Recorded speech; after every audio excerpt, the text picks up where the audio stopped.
امریکہ اور ایران اس کے مابین معاملات کو طے کروانے کے لیے تین ممالک، پاکستان سر فہرست ہے لیکن ساتھ ترکی اور مصر، یہ بھی تینوں ممالک مل کر کوشش کر رہے ہیں کہ معاملات آگے بڑھ جائیں۔ پاکستان کو اس وقت مرکزی حیثیت حاصل ہے، بلکہ یہ کہنا چاہیے کہ ایک کلیدی کردار ہے پاکستان کا اس سارے معاملے کو آگے بڑھانے کے حوالے سے۔ امریکہ کی جانب سے جو فرمائشیں کی گئی ہیں وہ ساری پریکٹیکل نہیں ہیں۔ جب آپ مطالبات کرتے ہیں تو آپ بہت اوپر سے مانگنا شروع کرتے ہیں، پھر جب آپ مذاکرات کی میز پر بیٹھتے ہیں تو پھر گیو اینڈ ٹیک ہوتا ہے۔ امریکہ نے بہت کچھ مانگ لیا ہے، ایران نے کہا کہ نہیں یہ تو ہمیں قبول ہی نہیں ہے، ہم ریجیکٹ کرتے ہیں، لیکن بہرحال ایک پروسیس شروع ہوا ہے جس میں پروپوزلز ایکسچینج کی گئی ہیں۔ امریکہ جو چیزیں مانگ رہا ہے اس میں ایک تو آبویس ہے کہ وہ یہ چاہتا ہے کہ ایران نیوکلیئر جو اس کی فیسلٹیز ہیں اس کا مکمل خاتمہ کر دے۔ یورینیم کی افسودگی جو ہے وہ جو لاسٹ ٹائم ان کا عمان کے اندر ایگریمنٹ ہوا تھا وہ بلو 4%، 3.67% پریسائز تھا پرہیپس، کہ اس لیول تک اب سول نیوکلیئر یوز کے لیے تو کر سکتے ہیں لیکن اس کو ایٹمی ہتھیار بنانے کے لیے آپ استعمال نہیں کر سکتے۔ تو ابھی جو لسٹ آئی ہے اس کے اندر بھی کچھ ایسی چیزیں ہیں کہ نیوکلیئر پروگرام کی یہ جو یورینیم کی افزودگی ہے وہ ختم کر دی جائے گی، نتن اصفہان اور فردو کے جوہری پلانٹس ختم کر دیے جائیں گے، ایران کو خطے میں پراکسیز کو فنڈنگ بند کرنا چاہے ہوگی، جیسے یہ حزب اللہ اور حماس وغیرہ کے ساتھ یا حوثی کو جو سپورٹ موجود ہے ایران کی طرف سے اس کا خاتمہ جو ہے مطالبات کے اندر، یہ بیسیکلی اسرائیل کے مطالبات ہیں جس کو امریکہ تسلیم کروانے کی کوشش کر رہا ہے۔ ایران علاقائی گروہوں کو فنڈنگ اور اسلحہ فراہم کرنا بند کر دے گا، پہلے سے جمع شدہ جوہری صلاحیتوں کو ختم کیا جائے گا، جو ان کے پاس کچھ 450 کلو کے قریب یا اس سے کم کوئی 60% کے قریب انرچڈ یورینیم ہے، اس کے اوپر مطالبہ یہ ہے کہ وہ انٹرنیشنل اٹامک انرجی یا کسی اور متفقہ طور پر جس پہ بھی اتفاق ہو جائے اس ملک کے حوالے کر دیا جائے گا، اور آئندہ سے جوہری ہتھیار نہ بنانے کی کمٹمنٹ بھی شامل ہوگی۔ یہ جب انہوں نے عراق کے اوپر بھی حملہ کیا تھا نا، اس کے بعد بھی اسی طرح کی شرائط لگائی گئی تھیں، اور اس کے اندر انسپیکٹرز کے وزٹ اور اس کی سپرویژن اور مانیٹرنگ کا ایک لمبا میکنزم تھا۔ اینڈ میں عراق کے ساتھ اچھا نہیں ہوا، لیکن 8-10 سال کویت والی وار کے بعد یہ اسی طرح کا ایک ٹف قسم کا مانیٹرنگ بھی اور ریگولیٹری فریم ورک بھی انہوں نے اس کے اوپر عائد کر رکھا تھا۔ عراق کے لیے بھی زندگی کافی مشکل کی تھی، اس لیے ایران عراق کے تجربے کو سامنے رکھتے ہوئے جو پریکٹیکلی اس کے لیے ڈویبل آپشن ہوں گی اسی کے اوپر اتفاق کرے گا۔ جیسے میزائل پروگرام ہے، تو میزائل پروگرام میں اگر تو وہ کہیں کہ انٹر کانٹیننٹل بیلسٹک میزائل نہیں بنائیں گے تو اس کے اوپر تو ایران کو اتفاق ہوگا، وہ مان جائے گا، لیکن اگر آپ کہیں کہ کوئی بھی بیلسٹک میزائل نہیں بنائیں گے یا وہ میزائل جو اسرائیل کو بھی ہٹ کر سکتے ہیں وہ بھی نہ بنائیں تو ایران اس کے اوپر کبھی اتفاق نہیں کرے گا۔ تو ان کے مطالبات کی فہرست میں وہ بھی شامل ہے۔ اسی طریقے سے آبنائے ہرمز، اس کا انتظام امریکہ چاہتا ہے کہ کسی طریقے سے امریکہ کا بھی اس کے اندر کردار آ جائے تاکہ ایران کی اجارہ داری ختم ہو جائے۔ ایران اس کو گیو اپ کرنے پہ آمادہ نہیں ہوگا آسانی سے، اس لیے یہ وہ مذاکرات کی میز ہے جس کے اوپر یہ امریکہ یہ مطالبات لے کر بیٹھے گا۔ ایران کہے گا ہمیں کچھ قبول نہیں ہے، لیکن پھر کوئی مڈل گراؤنڈ سٹرائک کرنے کے لیے چیزیں آگے بڑھانے کی راہ ہموار کرنے کی کافی امید ہے کہ کوشش کی جائے گی، اور اللہ کرے کہ ایسا ہو جائے، ادروائز اس علاقے کے تمام ممالک کے لیے بھی تباہی ہے۔ لیکن یہ تباہی صرف یہاں تک رکے گی نہیں، اس کی زد میں یورپ اور امریکہ دونوں آئیں گے، اسی لیے یورپینز امریکہ کے ساتھ کھلے دل سے آگے نہیں بڑھے، کیونکہ ان کو پتہ ہے کہ جو اس کی اکنامک کاسٹ ہیں وہ اتنی زیادہ ہیں کہ ان کی کمزور اکانومیز اس کو برداشت کرنے کے اس وقت قابل نہیں ہے۔ اعزاز صاحب، آپ سے جاننا چاہوں گا جی پاکستان کا رول، فیلڈ مارشل کی امریکی صدر کو کال، اور پاکستان اور ایران کے مابین جو اس وقت ایک پیغام رسانی کا اور رابطہ سازی کا ایک ذریعہ ہے، اس کے اوپر پہلے تو آپ اپنا کچھ تجزیہ دے دیں تاکہ ہمیں بات آگے بڑھانے میں کچھ مدد مل جائے۔ جی شکریہ ندیم صاحب۔ پاکستان کا جو کردار ہے یقیناً قابل ستائش ہے۔ بہت سارے لوگوں نے بڑی ہرزہ سرائی کی کہ پاکستان پھنس گیا ہے، پاکستان کے لیے مشکل ہے۔ کوئی مشکل نہیں ہے جب نیت ٹھیک ہو۔ پاکستان کیا چاہتا تھا؟ پاکستان یہ چاہتا تھا کہ ایران ہمارا ہمسایہ ہے، سعودی عرب اور دوسرے ممالک جو ہیں ہمارے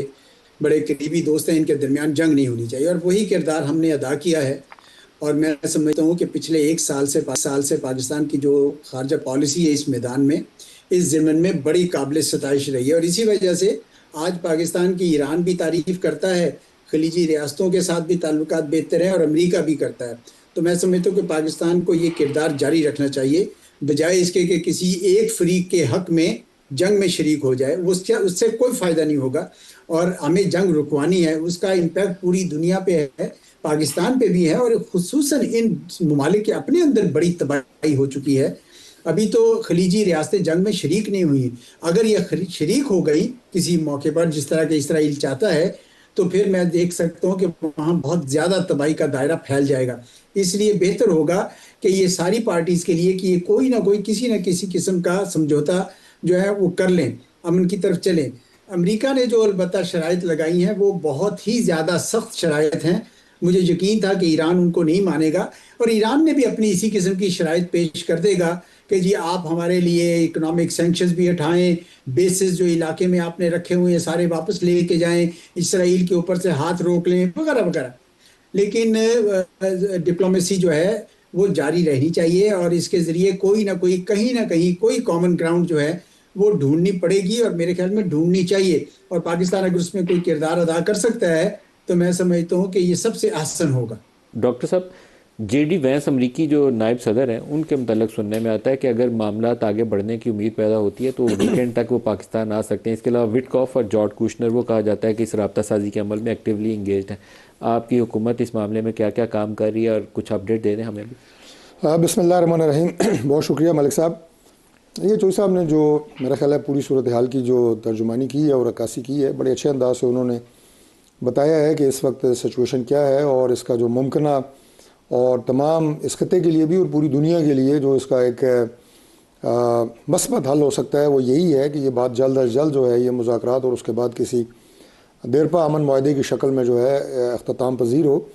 لیکن ابھی ہم یہ دیکھ رہے ہیں کہ ابھی ایران کے بارے میں آ رہا ہے کہ جی انہوں نے ابھی جو شرائط وغیرہ جن کی بات ہو رہی تھی انہیں تسلیم کر رہے ہیں یا نہیں کر رہے ہیں۔ میرا خیال ابھی قبل از وقت ہے۔ اس کی وجہ یہ ہے کہ براہ راست ابھی جو مذاکرات ہیں جب وہ انشاءاللہ شروع ہوں گے، اور پاکستان اس کے لیے بہترین ہوم گراؤنڈ ہے، پاکستان جو ہے وہ مرکزی حیثیت اختیار کر چکا ہے، پاکستان کی جو ہماری عسکری لیڈرشپ ہے فیلڈ مارشل سید عاصم منیر صاحب کی شکل میں، اور ہمارے جو پرائم منسٹر ہیں جناب شہباز شریف صاحب، جس طرح انہوں نے سفارتکاری کی ہے، اور ڈار صاحب نے جو ہمارے فارن منسٹر ہیں، ڈپٹی پرائم منسٹر ہیں،